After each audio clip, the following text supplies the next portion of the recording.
पीट देंगे। क्यों? कि तुम हमको ये पैगाम देते हो कि आखिरी बात करने वाला जब होगा तो हमको पार कर देना, हम आ जाएंगे। हम तुम्हारे नौकर नहीं है, तुम हुकूमत वक्त के नौकर हो, तुम पहाड़ खाते हो और हमारे दिए हुए टैक्स से पहाड़ खाते हो। याद रखना, आज बहुत मसरूफियत का दिन है। आज माने गांव के लोग कोई रोजा रखा है, कोई जिक्र अस्कार में है, और ऐसे वक्त में हम तो ये चाहते हैं कि प्रोग्राम मुख्तसर हो, जल्दी से आप आ जाओ, आपको हमारा निवेदन दे दे, हम अपने रास्ते, तुम अपने रास्ते, तुमको करना वही है जो तुमको तुम्हारे आकाओं ने बताया है। लेकिन हमारी आवाज में बहुत ताकत है। मैं ये बताना चाहता था कि हिंदुस्तान में कहीं कोई जमाती नहीं थी, तंजीम नहीं थी। हमारे अकाबरीन ने इनकी साजिश को नाकाम और नामुराद बनाया। बम ब्लास्ट तो हुआ, सिर्फ वो ये चाहते थे कि मुसलमान आपस में लड़े, एक दूसरे की टांग खींचे, क्योंकि हम ये लोग बताना चाहते थे कि इनके यहाँ मसलकी इख्तिलाफ बहुत ज्यादा है और अब तक कोई कुछ नहीं करेगा। साजिश हमारी सामने नहीं आएगी और ये एक दूसरे के ऊपर इल्जाम लगाते रहेंगे।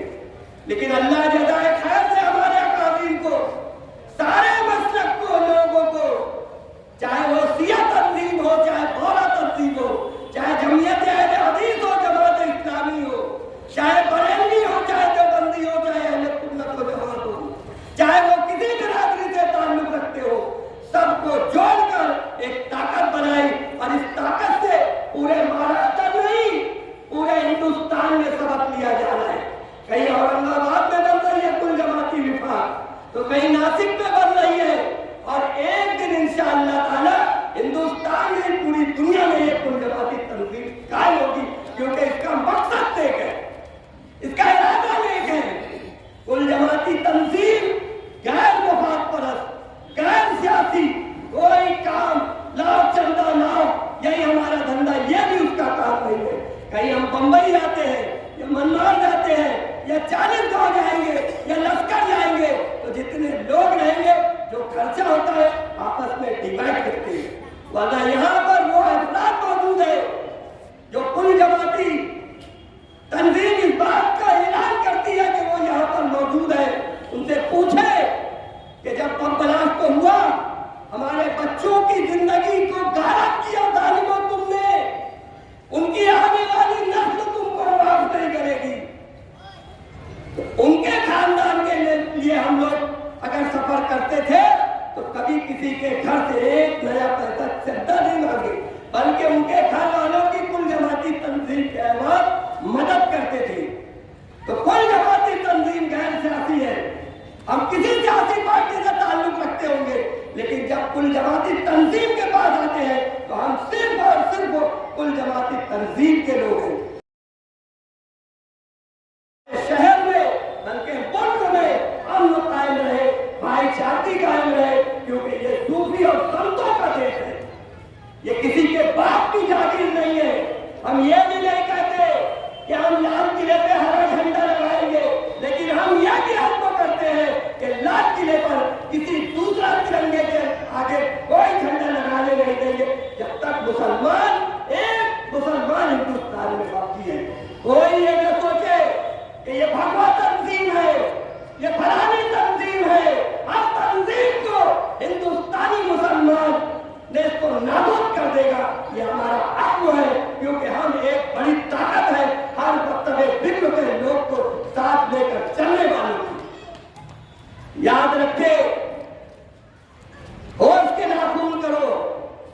हमने कहा है कि हम देने वाली कौन है, लेने वाली नहीं है। हम तुम पर एहसान कर रहे हैं, तुम हमारा इम्तिहान मत लो। मौलाना अब्दुल हमीद अजहरी साहब की बात याद आती है, कभी सूफी मिल्लत की बात आती है। हमारे मौलाना बारी साहब अगर आज जैसी वारदात पेश आई जिसमें हमारे ही मासूम भाई बच्चे मारे गए और जैसे ही लोगों को गिरफ्तार किया। हमारा मानना ये है कि ये साजिश आज से 17 साल पहले जिन लोगों ने रची थी तो आज भी आज़ाद है। मेन किरदार वो आज भी आज़ाद है। हुकूमत पुलिस इस तरफ तवज्जो नहीं है। जब तक उन लोगों को कई किरदार तक नहीं पहुंचाया जाए, जब तक हमारा इंसाफ पूरा नहीं होगा। और इसमें जिस तरह साजिश की गई थी कि मुसलमानों को आपस में लड़ाया जाए, अल्लाह ने उस चीज को फेल कर दिया। इस सूरत में तो कुल जमाती तंजीम का क़याम है।